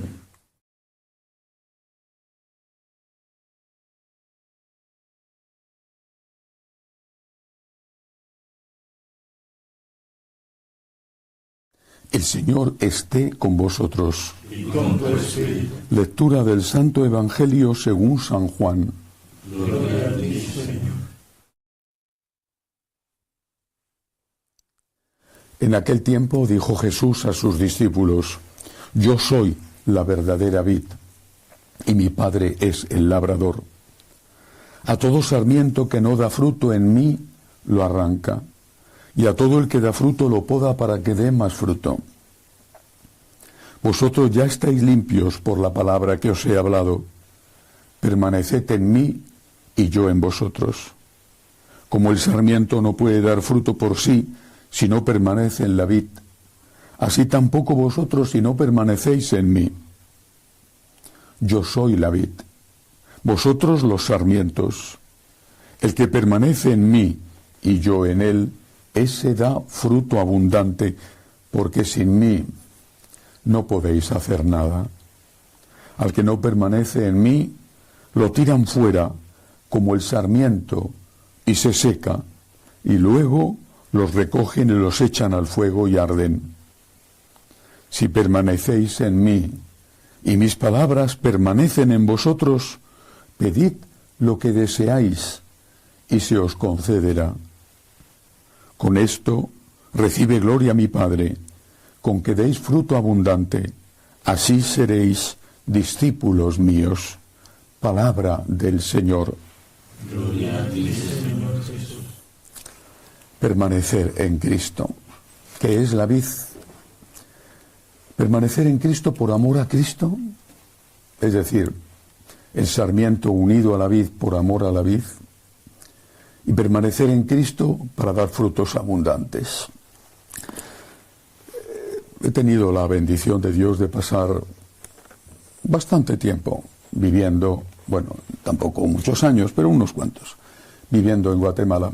Y nunca olvidaré la primera vez que fui a uno de los sitios más turísticos de este bellísimo país, la antigua Guatemala, en el mercado de artesanías.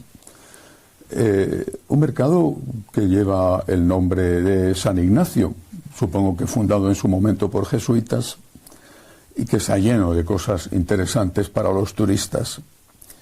Lo que me llamó la atención no solamente eran las artesanías que allí vendían, era que en prácticamente todos los puestos tenían conectada la radio, y era en los mismos puestos, la misma emisora, una radio evangélica, en Guatemala, no sé si ya incluso más de la mitad de la población está en alguna secta evangélica.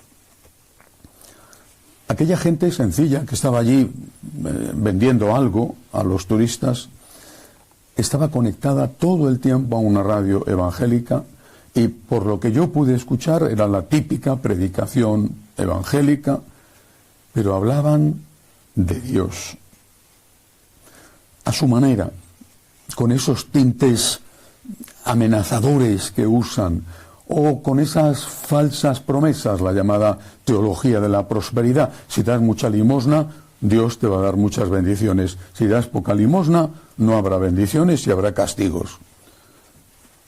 Horrible desde mi punto de vista, pero aquella gente tenía eso conectado. Todo el día hablaban de Dios. Yo en ese momento, hacía relativamente poco tiempo que había estado trabajando en la cadena de los obispos españoles, la COPE, y había llevado un programa religioso durante 3 años. Bueno, la hora peor en la audiencia, los programas importantes eran los que dejaban dinero, es decir, deportes o política. Se hablaba de Dios, la misa y cosas muy puntuales. No sé si ahora habrán cambiado las cosas y confío en que sí. Pero estoy poniendo este ejemplo porque es Cristo el que toca nuestro corazón. Es Cristo. Y la Iglesia no tiene otro objetivo, otro sentido, otra razón de existir que anunciar a Cristo, que hablar de Cristo, que poner a Cristo en el primer lugar. Se podrá decir, bueno, pero es que una emisora tiene que ganar dinero para poder sostener todo tipo de programas. No entro ahora a juzgar porque no, ni es el momento, ni creo que sea yo quien deba hacerlo. Pero quiero constatar esto. Las emisoras protestantes hablan continuamente de Dios y, por cierto, sacan dinero con un método que no apruebo en absoluto. Me parece horrible la llamada teología de la prosperidad. Pero hablan continuamente de Dios. Y esa gente sencilla, esa gente pobre, da sus limosnas a las sectas que construyen grandísimas, lo que llaman allí mega iglesias. Hablan de Dios a su manera, mal incluso, con una teología falsa. Hablan de Dios. Y ahora apliquémoslo a nosotros los sacerdotes. Claro que hay que hablar, por supuesto, y en determinados momentos es imprescindible, de la paz, de la libertad, de los derechos maltratados, de la naturaleza expoliada, del aborto, de la familia. Hay que hablar de causas, de cosas importantes. Pero hay que hablar siempre de Dios. Es Cristo el que nos atrae. Y el pueblo, desde el rico al pobre, desde el culto al iletrado, el pueblo, ese pueblo de Dios, lo que quiere es oír hablar de Dios.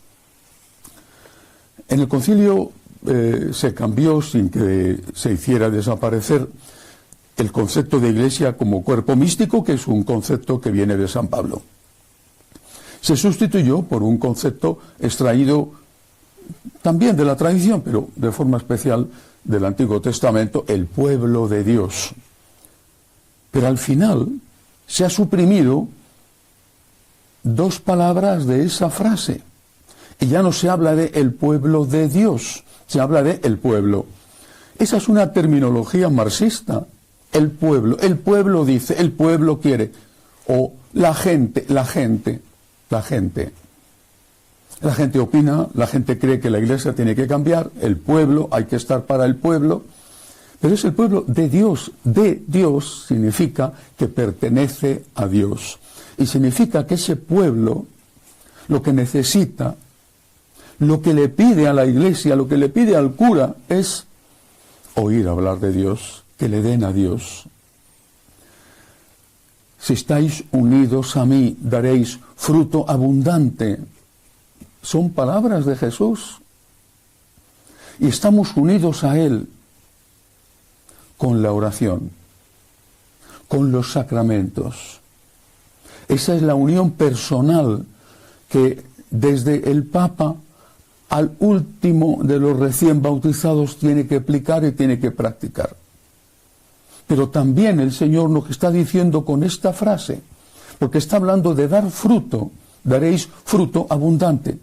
Está diciéndonos que en nuestra labor misionera tenemos que contagiar, hablar, compartir nuestra experiencia de Dios.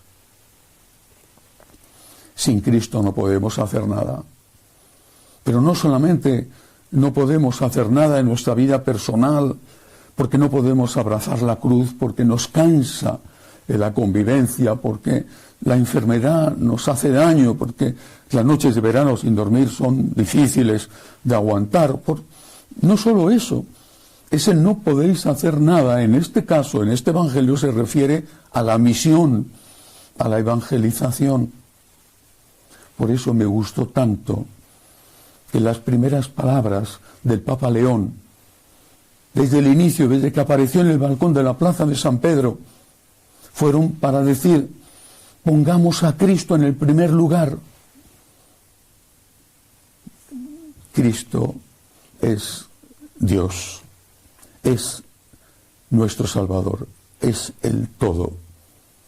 Y por eso, sin Cristo, sin nuestra relación personal con Él, que a veces será más intensa, otras veces menos, a veces será exuberante, exultante, mística casi, otras veces seca y árida, pero siempre fiel, siempre ahí, siempre al lado del sagrario, cuando estás en el séptimo cielo o cuando atraviesas un desierto árido donde no te sale nada de dentro, pero siempre ahí, y siempre Él, no solo en nuestra motivación, sino en nuestro mensaje. Si no hacemos las cosas por Cristo, con Cristo y en Cristo, no podemos hacer nada. Y si no hay resultados en la evangelización, ¿no será por esto quizá?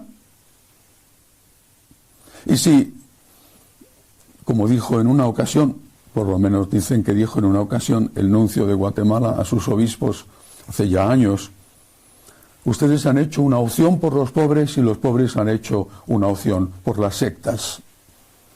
¿No será que el secreto de esas sectas, con una teología de verdad horrible, no será que su secreto es que hablan de Dios de aquella manera que a mí me produce un profundo malestar? Pero entre oír hablar de Dios y oír hablar de partidos de fútbol, ¿te parece extraño que haya mucha gente que prefiera oír hablar de Dios? Quizá hay tiempo para los partidos de fútbol, pero ¿solo? ¿O sobre todo?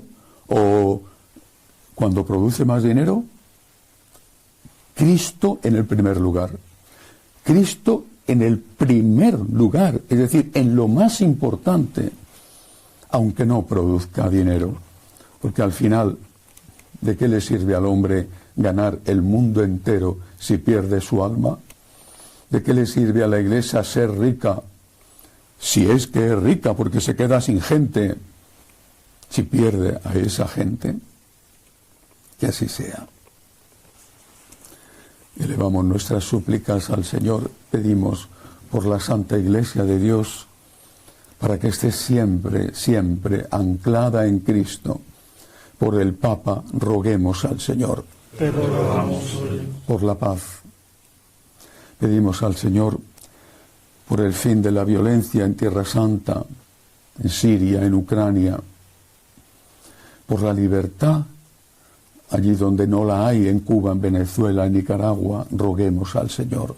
Te rogamos hoy. Por los enfermos, los emigrantes, los que viven solos, roguemos al Señor. Te rogamos hoy. Pedimos al Señor también por nuestros bienhechores, por nuestros enemigos, por todos los que nos piden oraciones, roguemos al Señor. Te rogamos hoy. Acoge, Dios Todopoderoso, las súplicas de tu pueblo que confía en tu divina misericordia. Por Jesucristo nuestro Señor. Amén.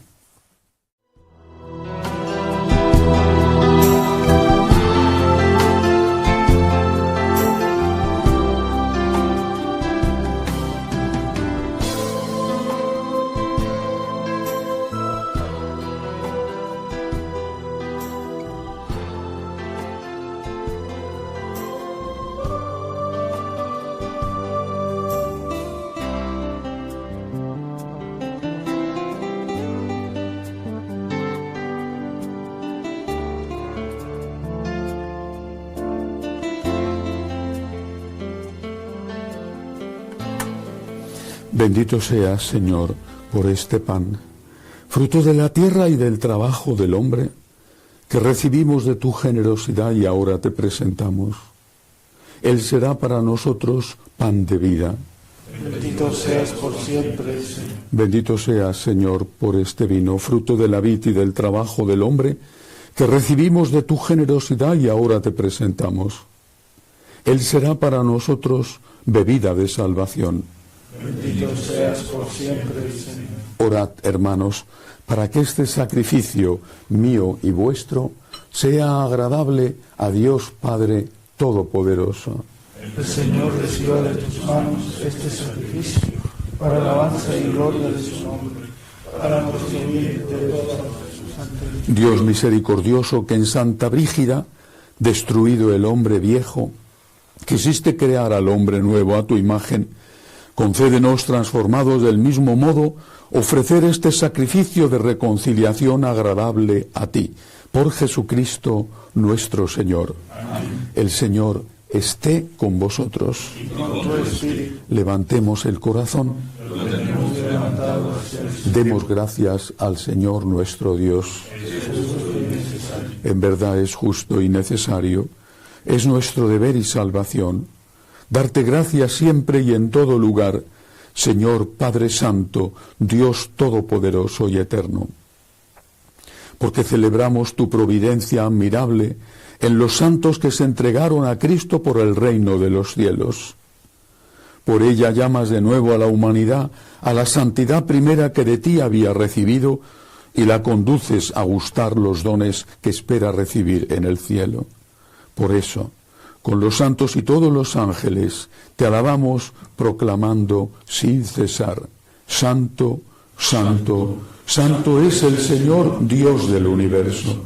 Llenos están el cielo y la tierra de tu gloria. Hosana en el cielo. Bendito el que viene en nombre del Señor. Hosana en el cielo. Santo eres en verdad, Señor, fuente de toda santidad. Por eso te pedimos que santifiques estos dones con la efusión de tu Espíritu, de manera que sean para nosotros cuerpo y sangre de Jesucristo nuestro Señor, el cual, cuando iba a ser entregado a su pasión, voluntariamente aceptada, tomó pan. Dándote gracias, lo partió, lo dio a sus discípulos diciendo: Tomad y comed todos de él, porque esto es mi cuerpo, que será entregado por vosotros. Del mismo modo, acabada la cena, tomó el cáliz. Dándote gracias de nuevo, lo pasó a sus discípulos, diciendo: Tomad y bebed todos de él, porque este es el cáliz de mi sangre, sangre de la alianza nueva y eterna, que será derramada por vosotros y por muchos para el perdón de los pecados. Haced esto en conmemoración mía. Este es el sacramento de nuestra fe. Anunciamos tu muerte y proclamamos tu resurrección. Ven, Señor Jesús. Así pues, Padre, al celebrar ahora el memorial de la muerte y resurrección de tu Hijo, te ofrecemos el pan de vida y el cáliz de salvación, y te damos gracias porque nos haces dignos de servirte en tu presencia. Te pedimos humildemente que el Espíritu Santo congregue en la unidad a cuantos participamos del cuerpo y la sangre de Cristo. Acuérdate, Señor, de tu Iglesia extendida por toda la tierra, y con el Papa León, con nuestro obispo Vincenzo, y todos los pastores que cuidan de tu pueblo, llévala a su perfección por la caridad. Acuérdate también de nuestros hermanos que durmieron en la esperanza de la resurrección, de María del Socorro y de todos los que han muerto en tu misericordia. Admítelos a contemplar la luz de tu rostro. Ten misericordia de todos nosotros, así con María, la Virgen Madre de Dios, su esposo San José, los apóstoles, Santa Brígida, y cuantos vivieron en tu amistad a través de los tiempos, merezcamos por tu Hijo Jesucristo compartir la vida eterna y cantar tus alabanzas. Por Cristo, con Él y en Él, a ti Dios Padre Omnipotente, en la unidad del Espíritu Santo, todo honor y toda gloria por los siglos de los siglos. Amén. Llenos de agradecimiento al Dios de la misericordia, le decimos: Padre nuestro que estás en el cielo, santificado sea tu nombre. Venga a nosotros tu reino. Hágase tu voluntad en la tierra como en el cielo. Danos hoy nuestro pan de cada día. Perdona nuestras ofensas, como también nosotros perdonamos a los que nos ofenden. No nos dejes caer en la tentación y líbranos del mal. Líbranos, Señor, de todos los males. Concédenos la paz en nuestros días, para que, ayudados por tu misericordia, vivamos siempre libres de pecado y protegidos de toda perturbación, mientras esperamos la gloriosa venida de nuestro Salvador Jesucristo. Tuyo es el reino, tuyo el poder y la gloria por siempre, Señor. Señor Jesucristo, que dijiste a tus apóstoles: la paz os dejo, mi paz os doy. No tengas en cuenta nuestros pecados, sino la fe de tu Iglesia. Conforme a tu palabra, concédele la paz y la unidad. Tú que vives y reinas por los siglos de los siglos. Amén. La paz del Señor esté siempre con vosotros. Y con tu espíritu. Daos unos a otros la paz. Cordero de Dios, que quitas el pecado del mundo, ten piedad de nosotros. Cordero de Dios, que quitas el pecado del mundo, ten piedad de nosotros. Cordero de Dios, que quitas el pecado del mundo, danos la paz. Este es el Cordero de Dios, que quita el pecado del mundo. Dichosos los llamados a esta cena. Señor, no soy digno de que entres en mi casa, pero una palabra tuya bastará para sanarme.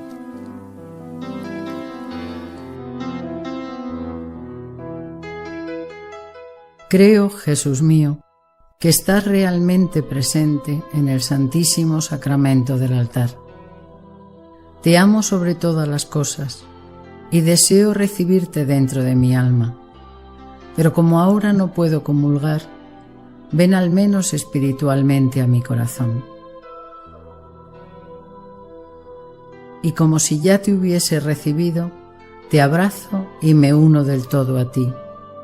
Señor, no permitas que me aparte de ti. Oremos. Te rogamos, Dios Todopoderoso, que fortalecidos por este sacramento, aprendamos a buscarte siempre sobre todas las cosas a ejemplo de Santa Brígida y ser portadores ya en este mundo de la imagen del hombre nuevo por Jesucristo nuestro Señor. Amén. El Señor esté con vosotros. Y con tu espíritu. La bendición de Dios Todopoderoso, Padre, Hijo y Espíritu Santo, descienda sobre vosotros. Podéis ir en paz. San Miguel Arcángel, defiéndenos en la lucha. Sé nuestro amparo contra la perversidad y asechanzas del demonio. Que Dios manifieste sobre él su poder es nuestra humilde súplica. Y tú, oh príncipe de la milicia celestial, por el poder que Dios te ha conferido, arroja al infierno a Satanás y a los demás espíritus malignos que vagan por el mundo para la perdición de las almas. Amén. Dios te salve, Reina y Madre de misericordia, vida, dulzura, esperanza nuestra. Dios te salve. A ti llamamos los desterrados hijos de Eva. A ti suspiramos gimiendo y llorando en este valle de lágrimas. Ea pues, Señora, abogada nuestra, vuelve a nosotros esos tus ojos misericordiosos, y después de este destierro, muéstranos a Jesús, fruto bendito de tu vientre, oh clementísima, oh piadosa, oh dulce y siempre Virgen María, ruega por nosotros, Santa Madre de Dios, para que seamos dignos de alcanzar las promesas de nuestro Señor Jesucristo. Amén. Jesús, me fío de ti, te quiero, te adoro, te doy gracias, te pido perdón, te pido gracias y me ofrezco a ti